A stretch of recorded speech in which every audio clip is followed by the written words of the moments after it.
Welcome to my YouTube channel. You are hearing this for a reason. This is not a random moment. This is not just another video you clicked on while scrolling. This is a message for those who have eyes to see and ears to hear. We are in a prophetic moment, August 2025, and the signs are not hiding. A vision was spoken of long ago, double fire. And whether you look at it through the words of the prophets of God, or through the strange predictions that echo through history, we are seeing its shadow fall across our world right now. The double fire, two great burnings, one visible in the natural, the other in the unseen realm, one in the nations, one in the hearts of men. In the natural, fire consumes, forests burn, cities tremble, economies shake, and conflicts erupt like sparks carried by the wind. In the spiritual, fire tests, the fire of trials, of division, of purging. And the two fires, visible and invisible, are happening together now. You are hearing this for a reason. Nothing about this moment is accidental. The steps that brought you here, the sequence of events in your day, even the seemingly small decisions that placed you in front of these words, are part of a larger design. The author of time and the Lord of history has the power to align circumstances so that his message meets you exactly when it is needed most. It may feel random, as though you just happen to click, scroll, or stumble into this space, but there is an unseen hand at work, guiding the encounter. Throughout history, there have been moments when a word had to be delivered at a precise point in someone's life. That word became a turning point, a lifeline, a warning, or a calling. Such moments are never orchestrated by chance. They are arranged by the one who knows the end from the beginning, who understands the exact condition of your heart at this moment and what truth you need to hear. There is a reason why this message comes to you now and not before, why it meets you in this season of your life instead of another. Perhaps you are standing at a crossroads, facing a choice that will alter the course of your journey. Perhaps you have been drifting, allowing days to blur together without direction, and this is the wake-up call to anchor yourself again. Or perhaps you have been praying for a sign, a confirmation, a word that would speak directly into your confusion, and here it is. The fact that you are here means you are not invisible to heaven. You are not lost in the noise of the world. The same God who spoke to prophets, kings, shepherds, and fishermen in ancient times still speaks today, and he is capable of reaching you in ways that will cut through distraction and doubt. You are hearing this because there is something in it that your spirit needs, something that connects to your present moment in a way that no one else may fully understand. Consider how many things could have kept you from being here right now. Distractions, delays, alternative paths, other voices clamoring for your attention. Yet somehow, against the odds, you have arrived at this intersection between your life and these words. That is not an accident. There are countless messages in the world, but not all are meant for you. This one is. When you grasp that truth, it changes the way you listen. You no longer treat it as background noise or mere information to be stored away. Instead, you lean in, aware that what you are hearing could carry eternal weight. A single word in the right moment can alter the trajectory of your life. A single call to action can awaken something in you that has been dormant. This is why divine timing matters, because the right message in the wrong moment can pass you by, but the right message in the appointed moment can transform you. You may not yet see the full scope of why you are hearing this now. It may only become clear in days, weeks, or even years to come. But you are here, and that is proof enough that there is more to this encounter than meets the eye. Every significant move of God in a person's life begins with an appointed moment like this, where the message is not simply heard but received, and the one hearing recognizes that they are being spoken to directly. The reason you are here is because heaven has something to say to you, and this is the time you were meant to hear it. The double fire has begun. It is not a distant threat on the horizon or a symbolic picture of something far off. It is a present reality unfolding in both the seen and unseen realms. In the natural, there are fires that can be measured and witnessed, conflicts erupting between nations, cities trembling under unrest, economies faltering, and the environment bearing the scars of destruction. These are the visible flames, the kind that news headlines can capture and the human eye can observe. They consume landscapes, disrupt lives, and alter the course of nations. They are fierce, unrelenting, and undeniable. But alongside these physical fires burns a second, more profound flame, one that cannot be measured by temperature or captured by a camera. This is the fire in the spiritual realm, a purging and testing that touches the heart, mind, and soul. It burns away illusions, revealing the truth beneath the surface. It exposes hidden loyalties, testing whether faith is genuine or merely a facade.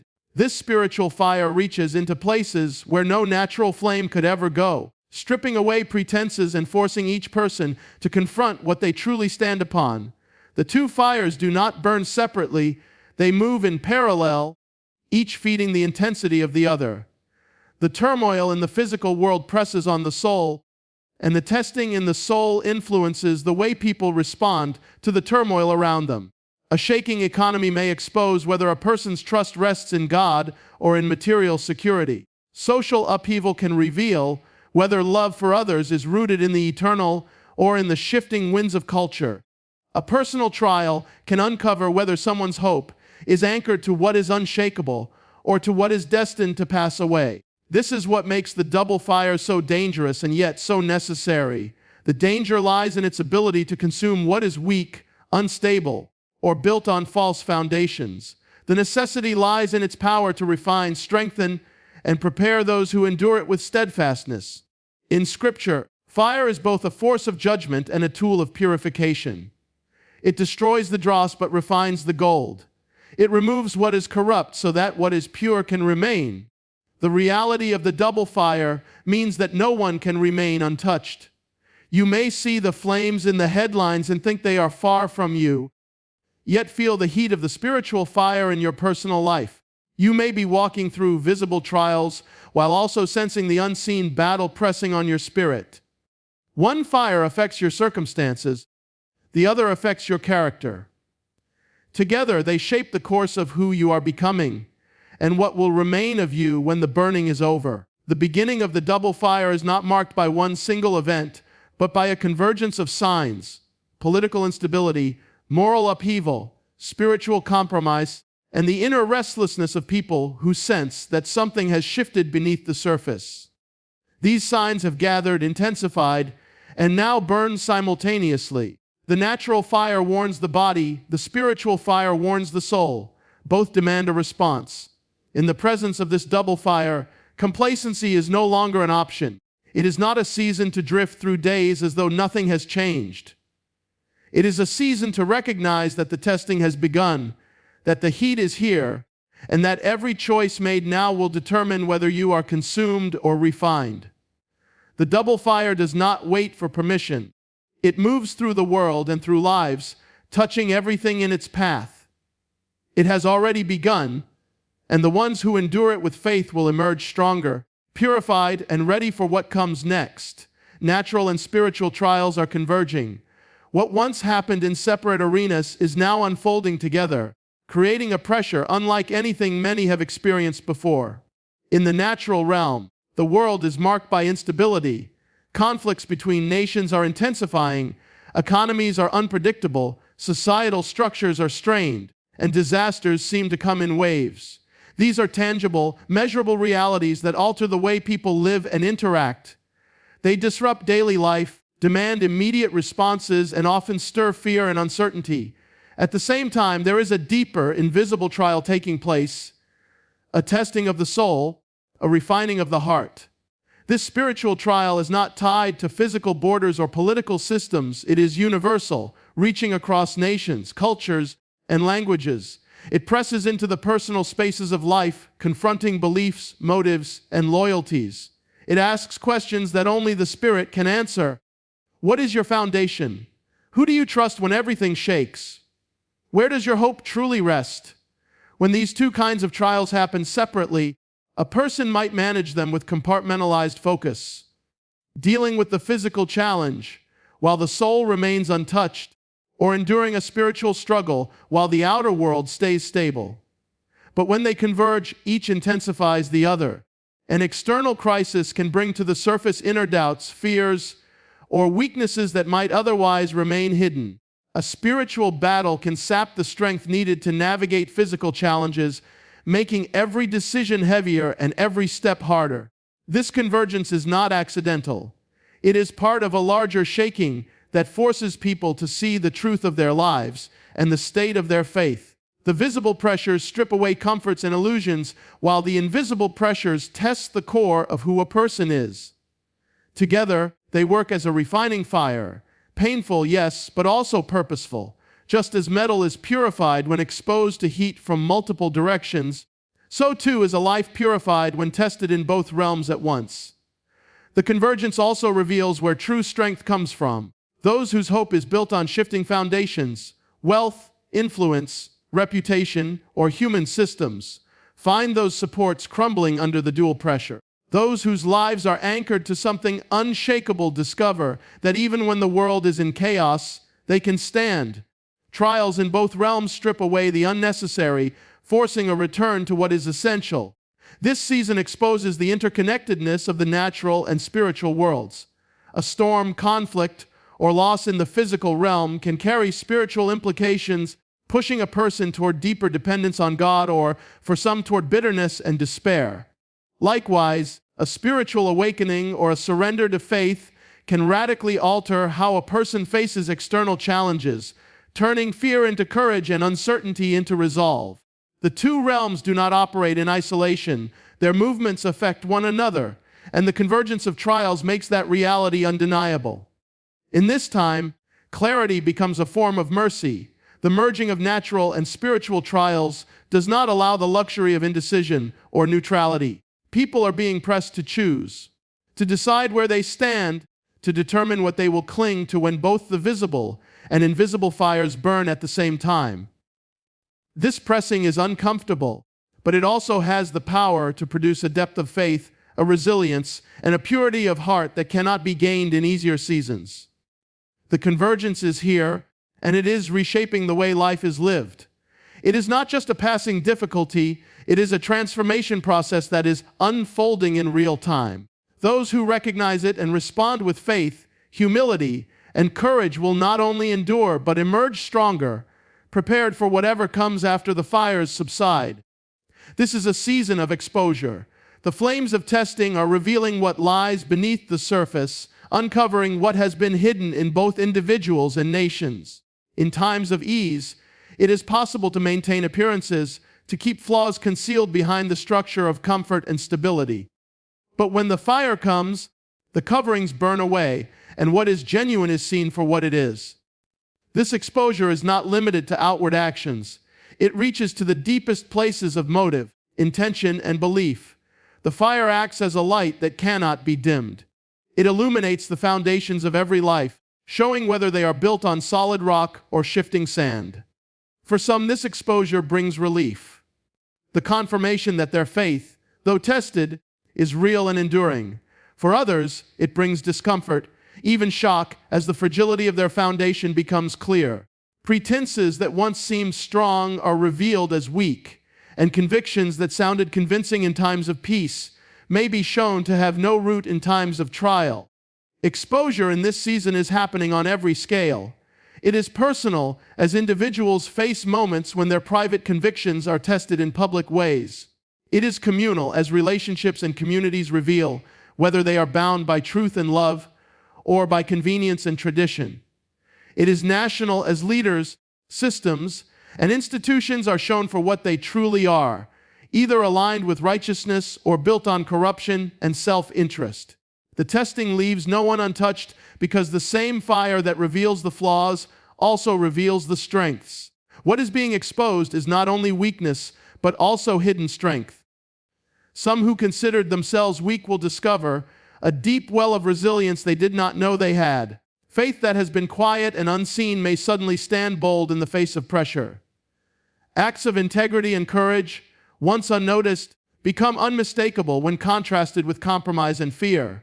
Exposure is not only about judgment, it is also about revelation, showing what is pure, noble, and worthy even in the midst of chaos. The process is often uncomfortable because it removes the layers of self-protection people have built over time. Masks fall away when the heat grows intense. Words lose their power when they are not backed by action. Appearances are stripped of value when reality comes into view. This can be humbling, even humiliating, but it is also an opportunity for transformation. Once the truth is in the open, it can be addressed, healed, and strengthened. In this season, the dividing line between the authentic and the false is becoming sharper. The fire does not negotiate. It will not allow the shadows to hide what they once covered. Those who seek to walk in truth will welcome the exposure, even when it is painful, because it clears away the illusions that can lead to destruction. Those who resist it will find themselves fighting against a process that is larger than themselves and impossible to stop. The exposure is not random. It is purposeful, and it is timely. The moments of revealing are aligned with the greater work of preparation for what is coming next. The structures, both personal and collective, that cannot stand in the days ahead are being shown now so that there is still time to rebuild on something lasting. The fire, though consuming, is also merciful in that it does not leave deception untouched. In this way, the season of exposure becomes both a warning and an invitation to leave behind what is false and to stand on what is true before the next wave of fire arrives. The shaking is here now. It is no longer a distant concept or a prophecy spoken of in the future tense. It is present, unfolding, and reshaping the world in real time. Every sector of life feels its tremors. Political systems are unstable, economies are volatile, societies are divided, and nature itself seems unsettled. The shaking touches the visible world with earthquakes of change, but it also stirs the unseen realm, shaking beliefs, values, and the very core of identity. What was once considered certain is now questioned, and what was assumed to be immovable is showing signs of fracture. This shaking comes with a sense of urgency because it does not move at a leisurely pace.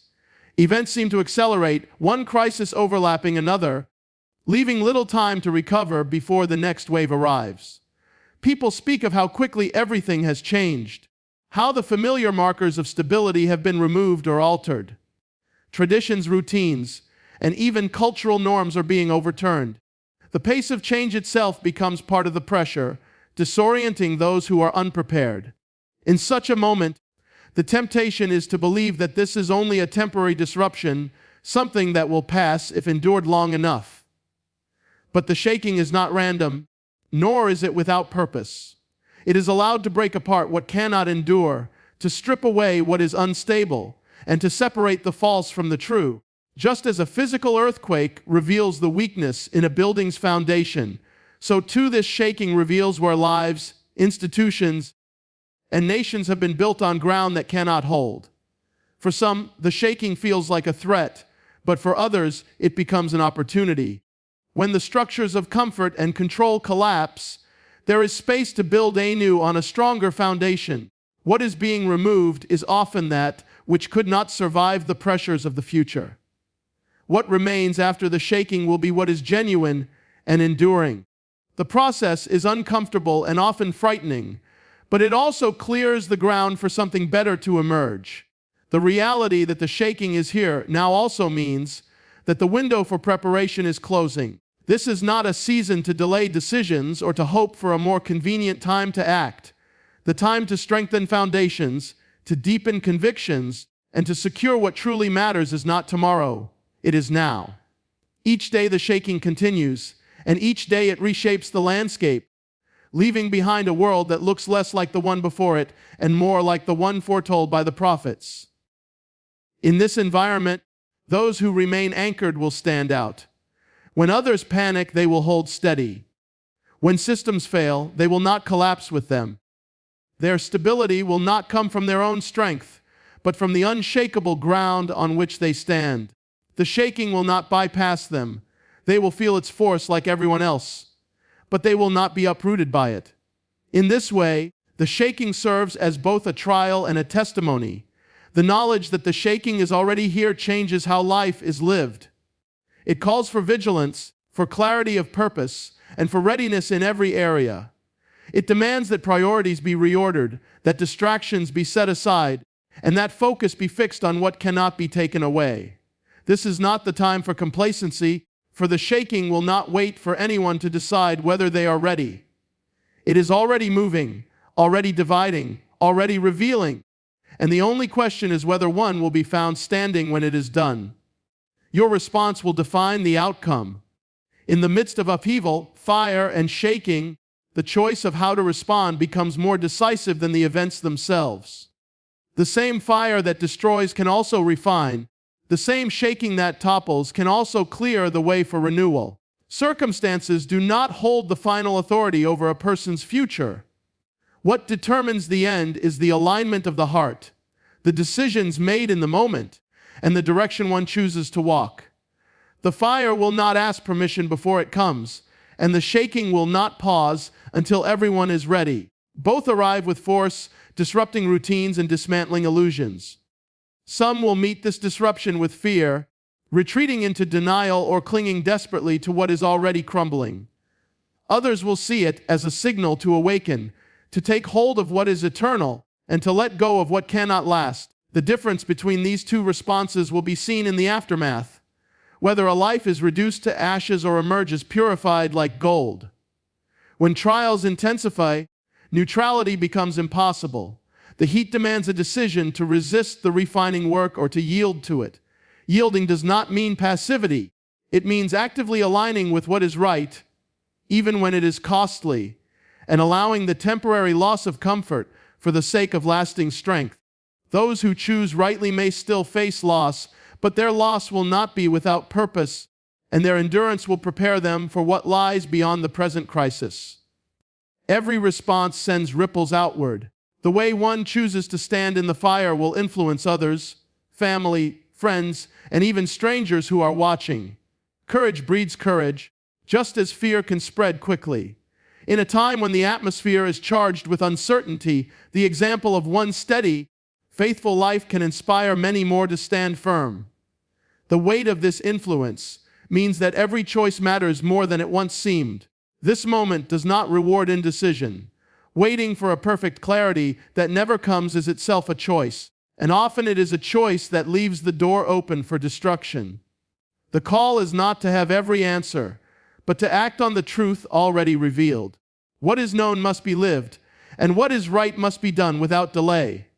The longer the response is postponed, the narrower the path becomes, until it may no longer be available. Even in the darkest seasons, the opportunity to turn toward what is true remains. The fire, though fierce, is not sent to consume without cause. It can purify, strip away deception, and leave behind something stronger. The shaking, though violent, can uproot false security and plant the seed of something unshakable. Whether this potential is realized depends entirely on the choice of the one in the midst of it. The times will not soften to accommodate hesitation. Events are moving quickly, and the season will not extend itself simply to allow for more comfort in decision-making. The defining line is drawn by how one responds, not by the scale of the trial or the intensity of the storm. In the end, the fire and shaking will leave two kinds of people: those who are broken beyond repair because they resisted the work, and those who are refined and made ready because they chose to yield, to stand, and to trust in what cannot be moved.